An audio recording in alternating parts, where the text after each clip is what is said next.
آپ کے اور ہمارے گھر میں، ہر گھر میں خواتین ہوتی ہیں اور خواتین کے مخصوص مسائل ہوتے ہیں. مکی صاحب کے درسوں کی ایک البم ہے اسلام میں عورت کا مقام، وہ لگ بھگ 15 کیسٹیں ہیں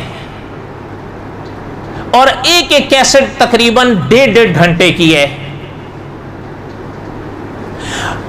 کوئی ایسا مسئلہ جس کا تعلق خواتین سے ہو اور مکی صاحب نے اس میں بیان نہ کیا ہو، ایسا نہیں.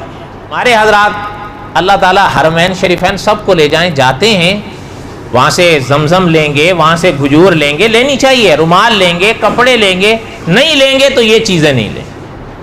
اس زمانے میں یہ کیسٹوں میں رواج ہوتا تھا، بعد میں ان کو سیڈیز میں کیا گیا، بعد میں MP3 میں کیا گیا، اب تو نیٹ پہ بھی ڈال دی گئی ہیں. آپ میں سے کسی کوئی ہے جس نے یہ سنی؟ بولو. آپ لگائیں مکی صاحب کا نام، اسلام میں عورت کا مقام، وہ آ جائے گی البم.